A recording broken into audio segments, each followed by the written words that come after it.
Parliament ఎన్నికలలో Nizamabad parliament సభ్యుడిగా తాటిపత్రి జీవన్ రెడ్డి గెలుపు నల్లేరు మీద నడక అని కాంగ్రెస్ పార్టీ జిల్లా అధ్యక్షుడు మానాల మోహన్ రెడ్డి అన్నారు. నిజామాబాద్ జిల్లా ఎడపల్లి మండలంలోని కుర్నాపల్లి మంగల్పహాడ్ గ్రామాలలో కాంగ్రెస్ పార్టీ నాయకులు ఎన్నికల ప్రచారం నిర్వహించారు. ఈ ప్రచారంలో భాగంగా గ్రామంలోని ఉపాధి హామీ పనుల వద్దకు వెళ్లి కూలీలతో మాట్లాడారు. రాష్ట్రంలో కాంగ్రెస్ ప్రభుత్వం అధికారంలోకి వచ్చిన వెంటనే ఇచ్చిన 6 గ్యారంటీలలో ఇప్పటికే మహిళలకు ఉచిత బస్సు ప్రయాణం, 200 యూనిట్ల లోపు ఉచిత విద్యుత్, 500 రూపాయలకే గ్యాస్ సిలిండర్ వంటి పథకాలు అమలు చేశామని అన్నారు. పార్లమెంట్ ఎన్నికల అనంతరం మిగిలిన హామీలను తూచా తప్పకుండా అమలు చేస్తామని అన్నారు. కేంద్రంలో అధికారంలో ఉన్న భాజపా ప్రభుత్వం మరోసారి అధికారంలోకి వస్తే రిజర్వేషన్లు రద్దు చేసి బడుగు బలహీన వర్గాలకు తీరని అన్యాయం చేస్తుందని అన్నారు. అలా జరగకూడదంటే కాంగ్రెస్ పార్టీ అధికారంలోకి రావాలని అన్నారు.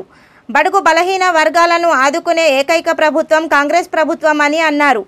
అందుకే ప్రతి ఒక్కరూ చేతి గుర్తుకు ఓటేసి నిజామాబాద్ పార్లమెంట్ అభ్యర్థిగా జీవన్ రెడ్డిని భారీ మెజారిటీతో గెలిపించాలని కోరారు.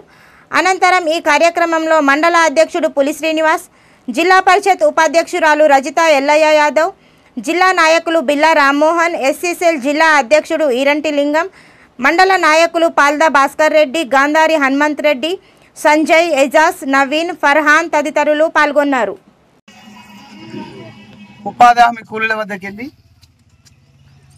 రాబోయే పార్లమెంట్ ఎన్నికల్లో కాంగ్రెస్ పార్టీకి ఓటేయండి, కాంగ్రెస్ పార్టీకి ఓటు వేయడం ద్వారా జరిగే లబ్ధుల గురించి వాళ్ళకు వివరించడం జరిగింది.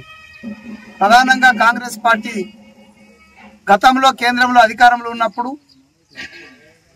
ఏమేమి మేలు చేసింది బడుగు బలైన వర్గాలకు, దళిత గిరిజనులకు అనే విషయాలు చెప్తూ, మరొక ప్రక్క రేపు కేంద్రంలో కాంగ్రెస్ పార్టీ అధికారంలోకి వస్తే జీవన్ రెడ్డి గారు పార్లమెంట్ సభ్యుడిగా గెలిస్తే పెద్దలు సుదర్శన్ రెడ్డి గారి నాయకత్వంలో ఈ గ్రామాలు కానీ ఈ నియోజకవర్గం కానీ ఏ విధంగా అభివృద్ధి చెందుతున్న విషయాలు ప్రధానంగా వివరించడం జరిగింది. అందులో ముఖ్యంగా గత ఎన్నికల్లో ఇచ్చినటువంటి హామీలు, ప్రధానమైన హామీలు మహిళలకు బస్సు ఫ్రీ కానీ, 500 రూపాయలకు సిలిండర్ కానీ, అదేవిధంగా 10 లక్షల రూపాయలకు వరకు ఆరోగ్యశ్రీ కానీ, అంతేకాకుండా మన ఉపాధి హామీ కూలీల పెంపు విషయాలు, అదేవిధంగా రుణమాఫీ విషయంలో అన్ని విషయాలు కూడా కూలాంశకంగా ప్రజలకు వివరించడం జరిగింది. ఇందులో ప్రధానంగా బస్సు, కరెంటు, 200 యూనిట్లు ఫ్రీ, అదేవిధంగా ఆరోగ్యశ్రీ వీటన్నీ కూడా అమల్లోకి వచ్చినాయి.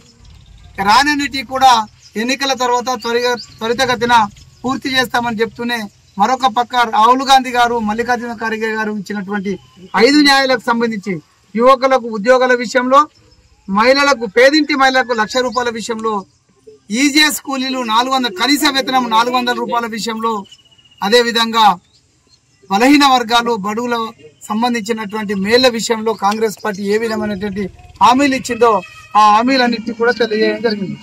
రేపు అధికారంలోకి కాంగ్రెస్ పార్టీ రాగానే పెద్దలు జీవన్ రెడ్డి గారు ఎంపీగా గెలవగానే ఈ మేళ్లను మీకు అందుతాయని చెప్పడం ద్వారా కాంగ్రెస్ పార్టీ యొక్క ఆలోచనలను, విధానాలను వాళ్ళ ముందుంచడం జరిగింది. ఖచ్చితంగా రేపు కాంగ్రెస్ పార్టీ అధికారంలోకి రాగానే కాంగ్రెస్ పార్టీ చేసే ప్రధానమైన అంశాలు 5 న్యాయాల పేరుతో ప్రకటించినటువంటి మేనిఫెస్టోను తూచా తప్పకుండా ముందుస్తాం. అందులో ముఖ్యంగా బలహీన వర్గాలు సంబంధించినటువంటి కులగణన విషయంలో కాంగ్రెస్ పార్టీ మొదటి నుంచి కూడా కులగణన విషయంలో ఒకటే స్టాండ్ పై ఉంది. కులాల లెక్కలు చేస్తేనే రిజర్వేషన్ల లెక్క చేస్తుందనే విషయంలో ముందున్నాం. కానీ మోడీ ఈరోజు మన పెద్దలందరూ చెప్తున్నట్టు బీజేపీ ప్రభుత్వం రిజర్వేషన్లను పూర్తిగా ఎస్సీ, ఎస్టీ, బీసీ, మైనార్టీలకు సంబంధించిన రిజర్వేషన్లన్నింటినీ కూడా ఎత్తేయాలని ఒక ప్రయత్నం చేస్తుంది. వాటిని అడ్డుకోవడం కేవలం రాహుల్ గాంధీ ద్వారా అవుతుంది. కాబట్టి కాంగ్రెస్ పార్టీకి ఓటేసి గెలిపించమని సందర్భంగా విజ్ఞప్తి చేయడం జరిగింది.